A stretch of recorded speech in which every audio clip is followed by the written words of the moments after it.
Bem, a rodada de perguntas. Perguntas, o presidente quer falar? Tá, então... Bom, eu queria agradecer muito a presença de vocês todos aqui, e também da audiência, dizer que eu saio daqui mais reconfortado, porque, na verdade, é preciso que essa agenda seja mais sabida pela população. Há uma agenda, e a agenda está correta. Acho que isso é muito importante, né? Quero também agradecer as referências pessoais feitas a mim e dizer que, com relação a Goiás, o seu pai foi governador, meu bisavô foi governador de Goiás. De modo que seu pai foi meu colega no Senado e sua mãe foi minha ministra. Por isso que ela fez tanta elogio a mim. Mas, de qualquer maneira, eu fico satisfeito de ver que estamos retomando um espírito que é o que conta. Eu me lembro que, na época de pré-real, pré-anúncio do real, a nossa briga era com a DRU, como é a desvinculação das receitas da Receita da União. E nós tínhamos um papelzinho, como esse que vocês mostraram aqui, gráfico, para mostrar a cada bancada congressual. Ou seja, você se lembra disso. A dificuldade era das pessoas entenderem do que se trata. Essa é a dificuldade do Brasil de hoje. Vocês estão expondo aí. É que as pessoas não sabem ou não querem saber, né? E sempre é muito difícil você pedir austeridade. Tem que dizer para que austeridade, o horizonte de esperança. E a motivação para poder conseguir mais resultados, falando politicamente, é que tem que ser em nome também de mais igualdade. A reforma da Previdência ou vai em nome de mais igualdade ou não vai. E mesmo com o nome de mais igualdade é difícil. E vocês sabem, apenas vou reiterar, que numa sociedade aberta, democrática como é a brasileira, goste ou não se goste, o Congresso é essencial.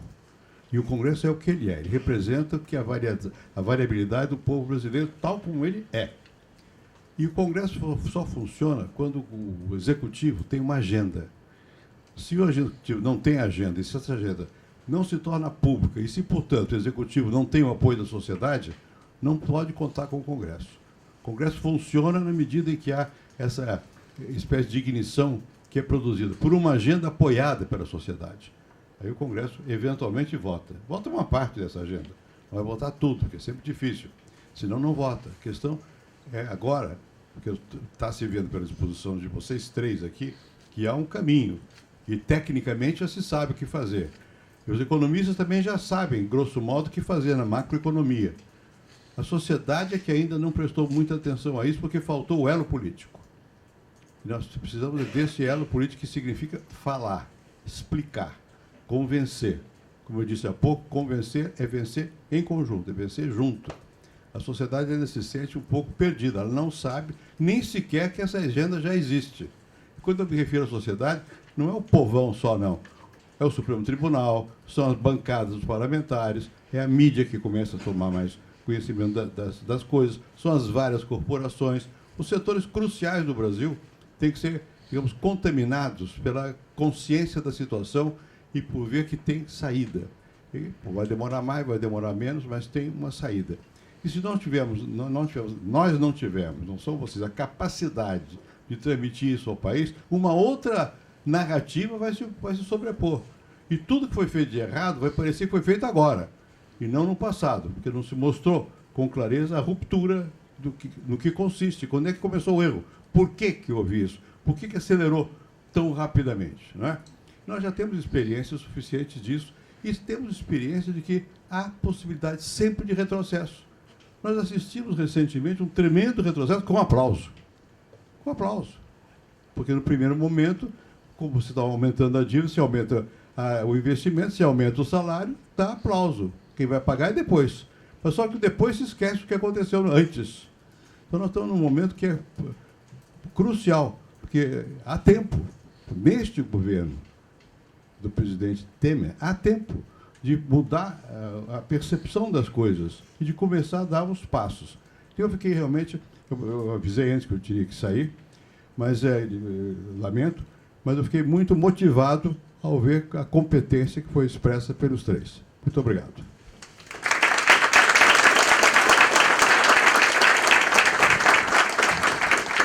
Muito bem. dado que já é noite profunda, eu peço que as pessoas levantem as mãos. Eu vou recolher 3 perguntas de cada vez. Eu peço, encareço, que as pessoas façam o esforço supremo de fazer perguntas concisas. Vamos lá. Se ninguém se apresentar, eu suspendo a sessão e terminado. Beca, Calab. Então, já que está aí do lado, por favor. Depois, Pércio também.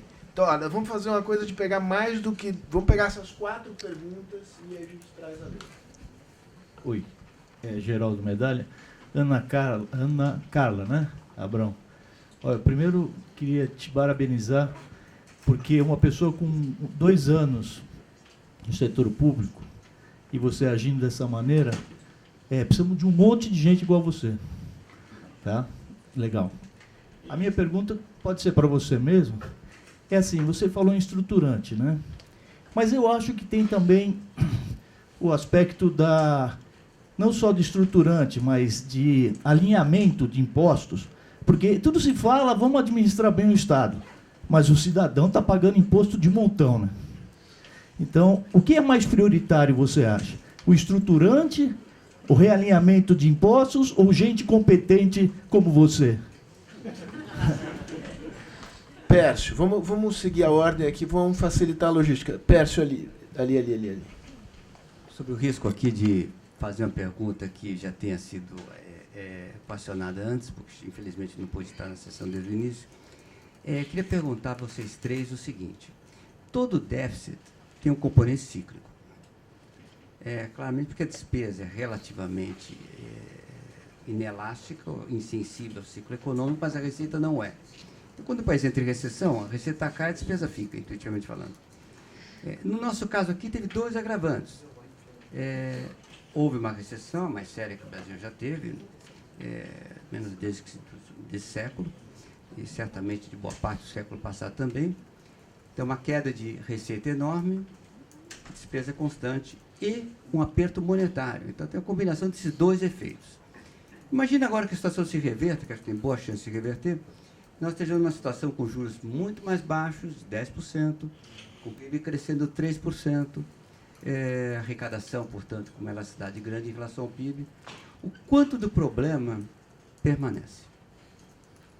Muito bem, o quanto de estrutural há no problema aqui. Muito bom. Calab, e depois Beca, e depois Chega. 2 considerações. A primeira, pensando em São Paulo, que é uma história um pouco diferente do conjunto. E eu atribuo, em parte, a um ponto que eu insisto, que chama PPA, LDO e orçamento. Ou seja, digamos, o forte ajuste de 95 começou com Covas, decisões fortes com relação aos setores, privatização do setor elétrico, etc. E, de 2003 em diante, São Paulo teve 3 planos plurianuais realistas, o que significa 12 LDOs e 12 orçamentos realistas, organizando isso que o presidente falou da agenda, e, de alguma forma, consistente do ponto de vista fiscal. Então, na verdade, tem um ponto que é insistir no que já está na Constituição relativo ao processo de organização fiscal e orçamentária. E se há concordância nesse ponto. Porque o teto, como, aliás, o último gráfico que a Ana Paula mostrou, como seria se tivesse o teto anterior, essa distância entre a linha azul e vermelha, que estava aqui, podemos voltar, mostra o tamanho da pressão sobre o teto. Você põe um teto sob o pressuposto de que alguém ajusta para baixo. E quando, na verdade, o diagnóstico é que a questão, especialmente previdenciária, ela requer uma reforma. Então, a questão é, de novo, perceber a validade das regras anteriores. São Paulo, diga-se de passagem, estava dentro da lei de responsabilidade fiscal o tempo todo. É uma lei que, de fato, gerencial para São Paulo. Acho que é uma história um pouco diferente dos demais estados. Mas, fundamentalmente, porque uma agenda de planejamento e de organização de finanças públicas tem que ser tornada consistente, como está na Constituição. E reforçar essas regras me parece muito importante. Beca. Natália. Vulgo Bernardo Api. Bom, primeiro eu queria parabenizar, para dizer que achei extremamente competente e completa a apresentação que foi feita aqui hoje sobre a situação fiscal dos estados, e dizer que eu subscrevo totalmente a agenda que a Ana Carla e a Ana Paula colocaram como agenda estrutural para a solução da questão dos estados. Eu ia dizer também que está melhor. Cada vez que eu vejo elas falando, está melhor do que na anterior. Então, realmente, elas estão indo na linha do que o presidente Fernando Henrique falou, que estão construindo um discurso que é totalmente consistente. Serão candidatas à presidência da República. Falta dizer quem vai ser vice e quem será titular da chapa. A gente já sabe aqui que bisneto de governador de Goiás vira Pois é, presidente, isso né? dá uma sorte danada. Bom, agora eu tenho um tema só que eu acho que falta nessa agenda, que é a questão anticíclica. A gente tem, e aqui respondendo um pouco a questão do PERSO, quer dizer, nós temos um regime fiscal totalmente procíclico. Quando a receita cresce aqui no Brasil, você é obrigado a gastar mais, por vinculações, pelo próprio regime de superávit primário, e quando cai a receita, você tem que cortar e às vezes agravando o ciclo econômico. Eu acho que uma agenda estrutural tem que ter algum dispositivo que obrigue tanto a União quanto os estados a pouparem em períodos de crescimento para poder gastar e evitar crises em períodos de desaceleração. E eu senti isso, a falta disso dentro dessa agenda estrutural. O resto eu assino embaixo totalmente. Muito bem. Fernando. Pergunta super objetiva. Como conciliar essa discussão entre os estados num contexto no qual alguns estados fizeram mais na sua lição de casa, outros fizeram menos, outros não fizeram? Como conduzir essa discussão? Muito bem. Palavra de volta à mesa. Vamos pela... Querem fazer pela ordem inversa? Ou não? Vamos pela ordem que fomos desde o início. Renato. Bom, a questão que o Pércio colocou, eu acho que o Bernardo já deu e o Fernando também colocaram questões fundamentais. Quer dizer, essa questão, de alguma forma, você ter algum mecanismo de estabilização de ciclo, certamente tem que estar na agenda. A questão é a seguinte, eu estrategicamente não colocaria agora, dada a complexidade do tema e dado o fato de que hoje, se a nossa sociedade, aí eu digo, se os nossos governantes sequer entendem para que serve o superávit primário, falar em fundo de estabilização anticíclica, eu acho que é um passo maior que a gente pode dar. Mas assim, eu acho que o ponto é esse, a gente tem, de fato, efetivamente, que tá com isso no nosso radar. Calab, eu concordo plenamente em relação à questão da importância de PPA e da manutenção do marco que nós já temos dentro da Constituição. A forma de você organizar o ciclo orçamentário, a lógica das diferentes leis, etc, etc. A questão agora primeiro, acho que assim, eu tinha uma expectativa muito grande em 94 com a estabilização de que isso fosse se consolidar como um instrumento efetivo de planejamento, gestão fiscal, etc. E porque, claramente, tudo isso não valia em época de inflação muito alta. Né? E, infelizmente, não aconteceu. Quer dizer, são poucos os casos, e, efetivamente, São Paulo é um deles.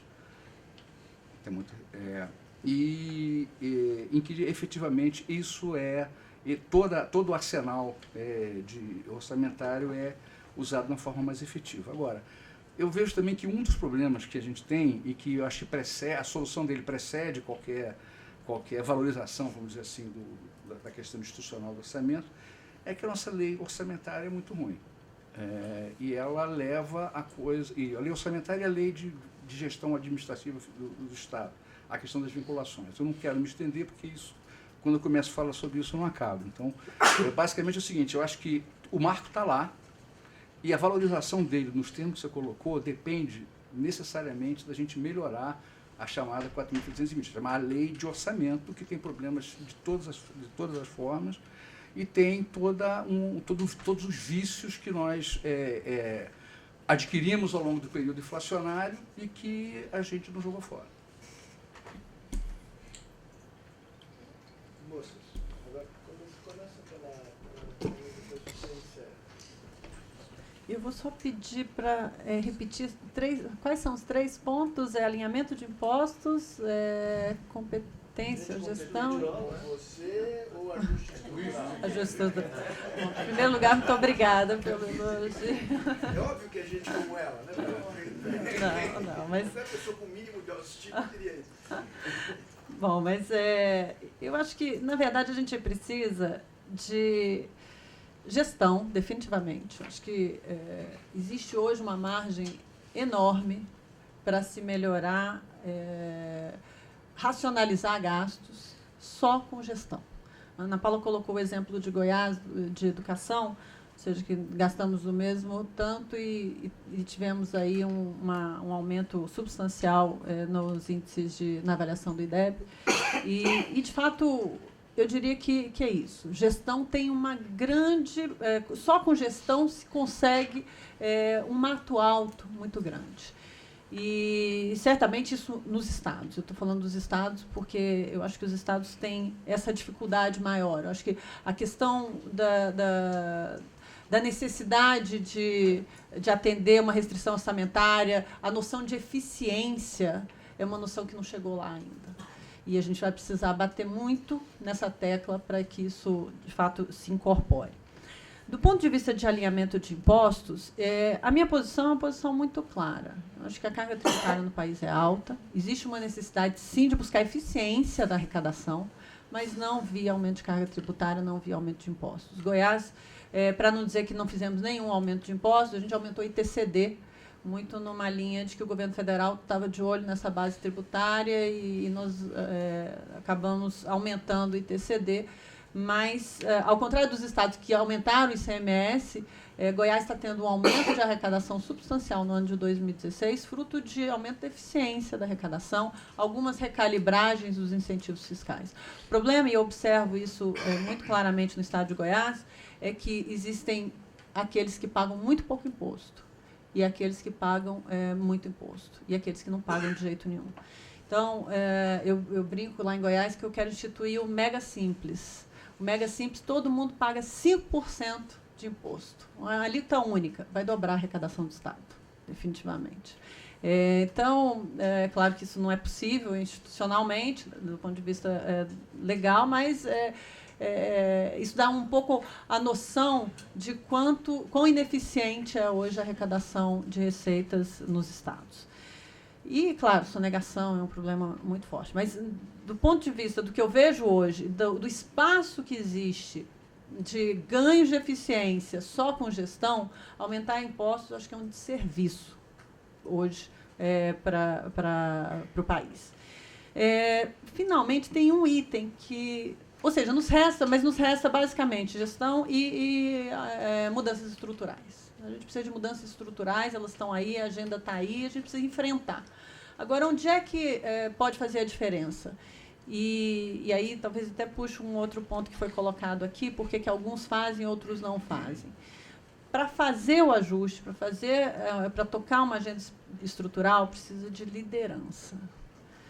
Goiás, por acaso, e aí vou fazer mais uma vez uma propaganda do meu governador, mas faço isso com muita tranquilidade. Eu digo que eu tenho coração de goiana, mas eu tenho cabeça de paulistana, passei muito tempo aqui.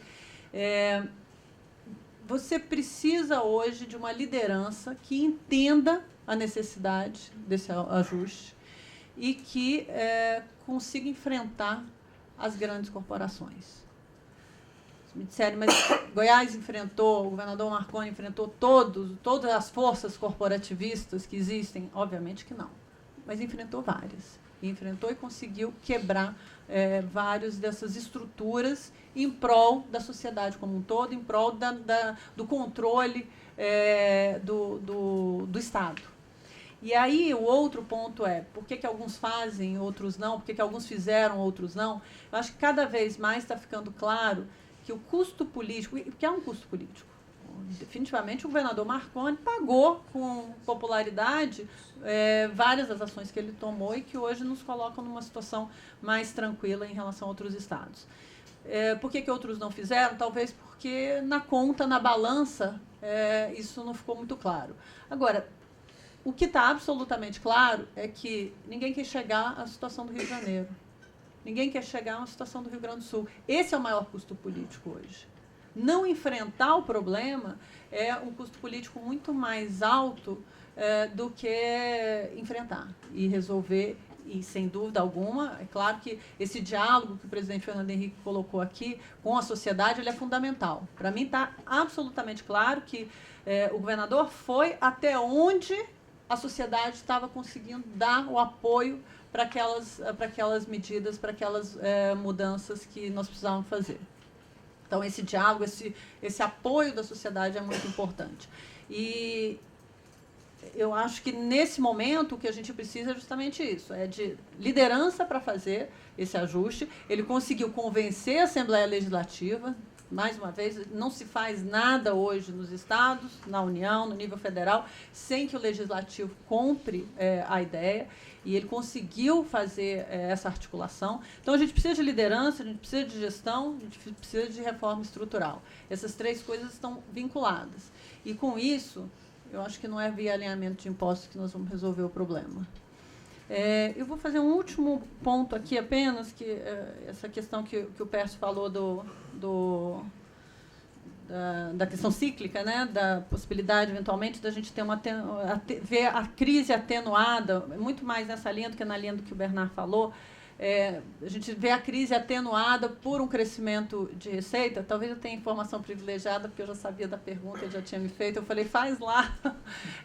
Mas eu diria que a crise que nós estamos vivendo hoje, nem se o país voltar a crescer ano que vem, no próximo, num cenário otimista ou num cenário real que seja, nós conseguimos, a crise dos estados, nós conseguimos que ela se resolva por aí. Até porque a arrecadação ela não vem respondendo a crescimento, até por essas questões de ineficiência hoje, dos incentivos fiscais, das exonerações. Hoje, a arrecadação não responde a crescimento como respondia no passado. Zé Roberto Afonso tem um estudo que mostra isso. E, definitivamente, sem as reformas estruturais, nós não conseguiremos sair da crise, os estados não conseguirão sair da crise só com crescimento, porque as receitas não serão suficientes para fazer frente ao crescimento das despesas e a essa trajetória explosiva. Obrigada. Antes de você falar, queria agradecer uma pessoa que eu esqueci de agradecer, que é o Arno. Que está lá, queria fazer uma pergunta e eu acabei de proibi-lo de fazer, que seria totalmente extemporânea, mas foi a partir de uma conversa minha e do Arno que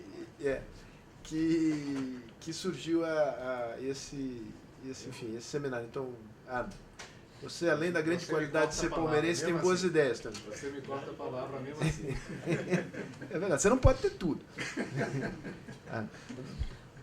O Arno é um depoente vivo. Nós tivemos uma conversa recente lá no Tesouro. Depoente é uma palavra que pode criar complicações.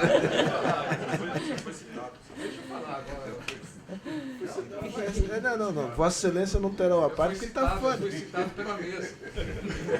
Você vai fazer uma pergunta bem inteligente e rápida? Né? Direito de responder. E só a Ana Paula pode responder. Eu também queria agradecer aí eu vou levantar porque eu não estou vendo vocês, tá? Estou aqui atrás sentado. Foi uma ótima palestra, os três, né? É bom ver a questão fiscal novamente no centro do debate. Pergunta, Arno. Calma. Não, eu quero chegar lá, mas eu tenho que fazer uma introdução, todo mundo faz, né? É ótimo que tem uma direção clara, né? Eu tive esse privilégio de ouvir essa direção clara da Ana Paula no dia que eu estive lá. Fiquei chocado, né, pela clareza dela, né, porque, obviamente, nós estávamos com interesses diferentes. Diferentes em coisas específicas. No geral, temos os mesmos interesses. A questão que eu queria colocar aqui está diretamente relacionada ao assunto.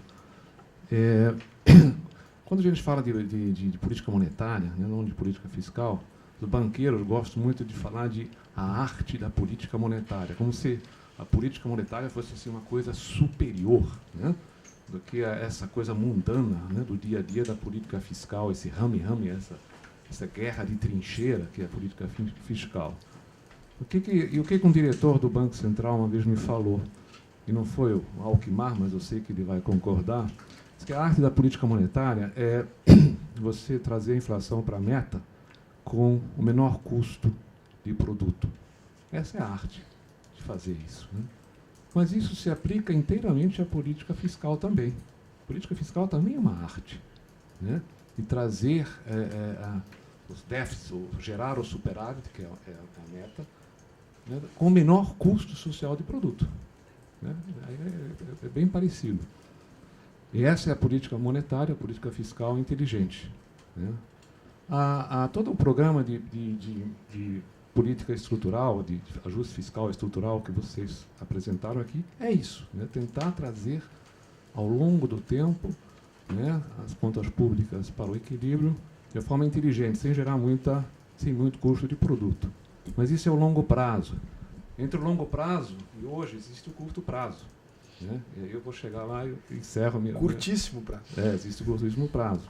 E os estados, hoje, claro, tomaram decisões, fazer investimentos, aqui em São Paulo, grandes investimentos em infraestrutura, né, que estão em andamento.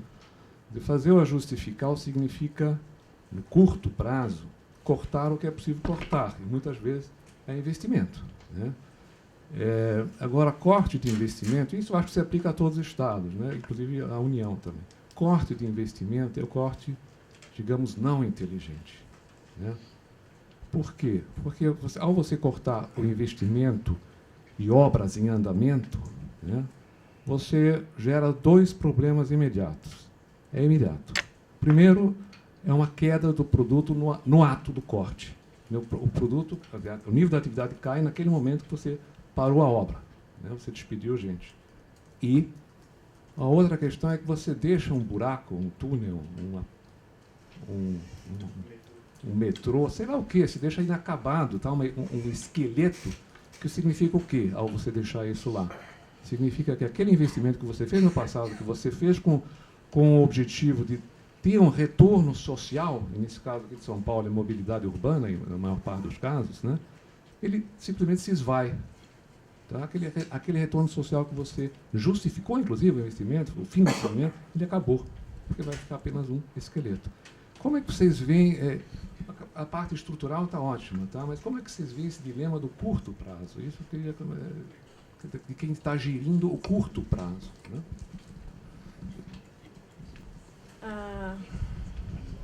Vou começar pela questão cíclica.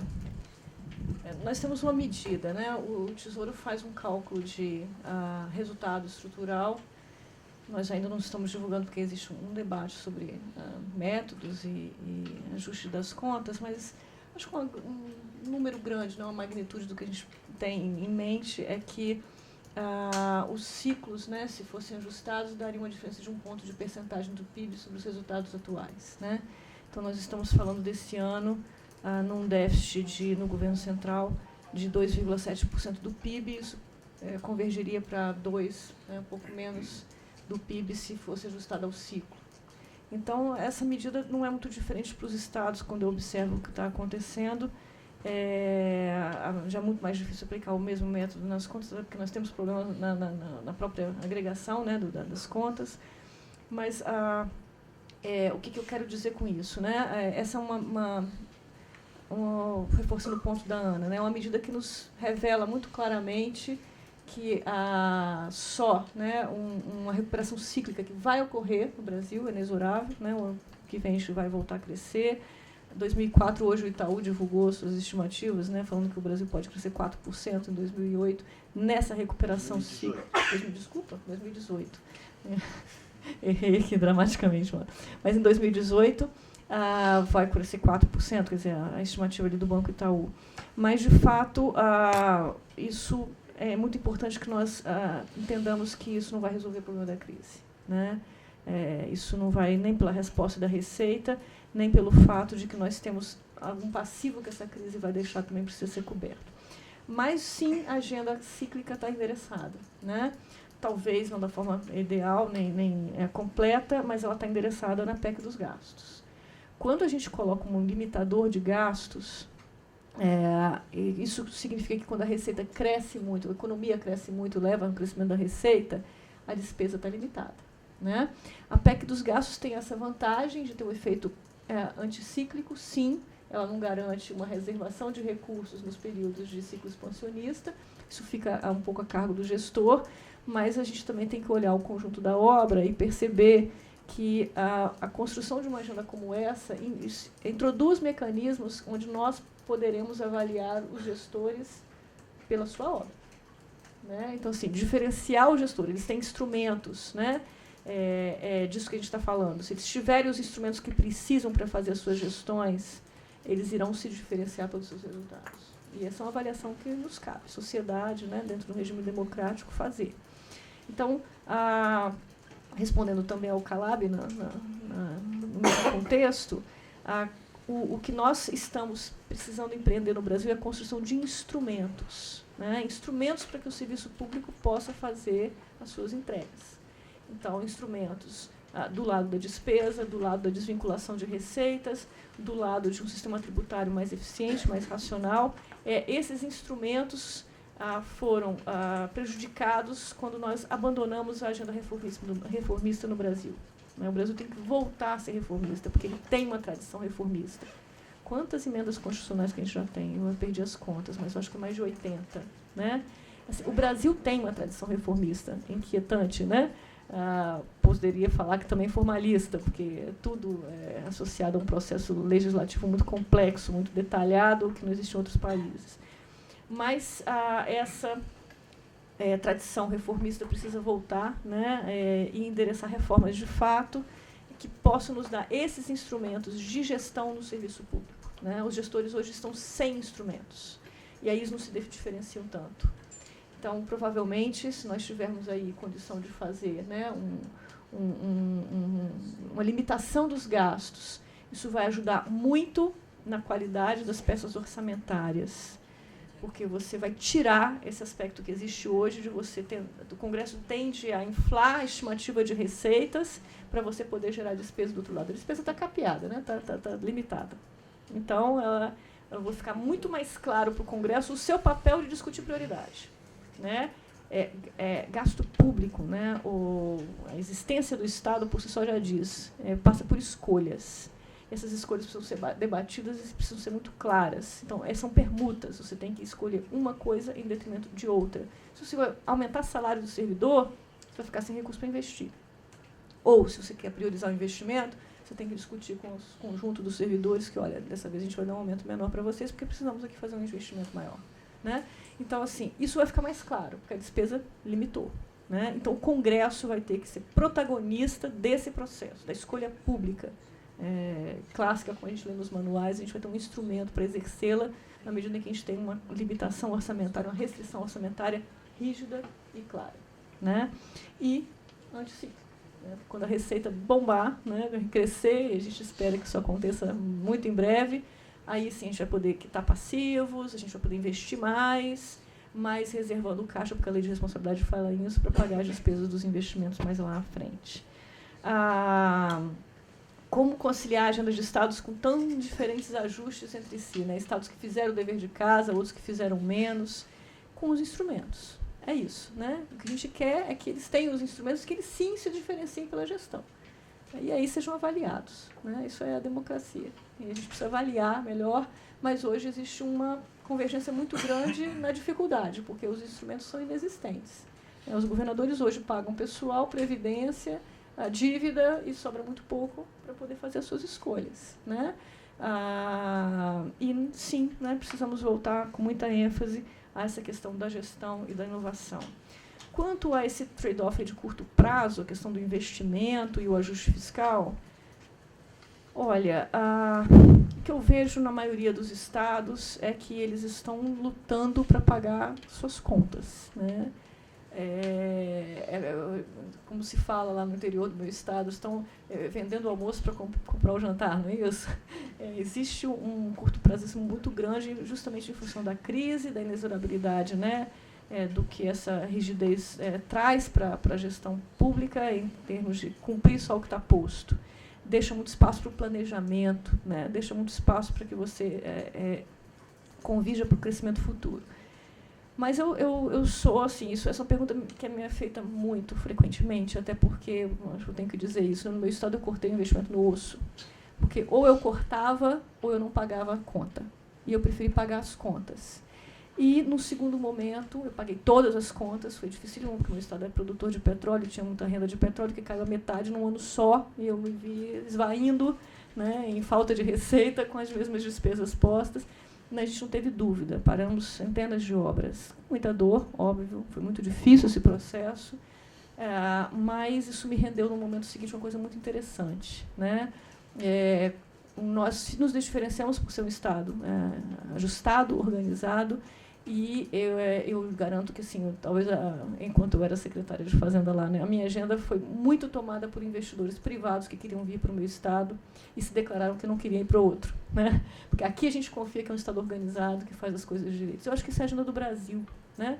A gente precisa, nessa escassez de recursos, que precisamos solucionar ainda, né, mas, por enquanto, essa falta de capital, né, que é quase uma característica do Brasil enquanto país em desenvolvimento, mas que está muito aguda por conta da crise, nós precisamos nos aliar ao setor privado, né, para que nós possamos permitir que eles invistam e gerem essas riquezas que a gente precisa gerar, os empregos, né, as soluções de infraestrutura, principalmente. Por isso que é tão importante a gente voltar a uma agenda firme de concessões, de parcerias público-privadas, e a desmobilização de ativos. Isso não se presta simplesmente a solver, fazer um ajuste patrimonial, né, resolver uma questão de financeira, né, mas isso se presta, sim, a assegurar uma prestação de serviços do outro lado com mais eficiência, né. E eu não tenho dúvida, né, que em vários setores do investimento público hoje o setor privado poderia fazer melhor, né, com uma regulação melhor, com maior estabilidade de contratos, com um desenho melhor de contratos. Eu não tenho dúvida que a gente poderia trazer esse resultado, que seria muito bem-vindo. Então é isso, né? Eu acho que esse trade-off existe, mas nós temos formas de contorná-lo com essa agenda que eu estou te colocando, que atrai mais o setor privado para fazer. Acho que é isso. Obrigada. Ana, eu que agradeço. Olha, eu acho que foi uma tarde e noite muito legal, para dizer de uma maneira simples. Eu acho que todo mundo sai daqui com muito mais clareza e com algum ânimo renovado, porque a gente percebe que o Estado brasileiro tem quadros de grande qualidade. É alguma coisa. Eu realmente fiquei feliz de recebê-las e recebê-lo. Espero que essa seja a primeira, foi a primeira, espero que outras oportunidades ocorram da minha parte, ocorrerão, e a gente volta a essa temática que vai ficar conosco por um bom período, e nada como ter gente competente para poder discutir, aprender, ter maior clareza sobre os desafios que a gente tem pela frente. Bom, meu desafio agora é chegar na pizzaria para encontrar meu filho, que deve estar louco da vida, porque eu estou muito atrasado. Então, muito obrigado, um abraço para você.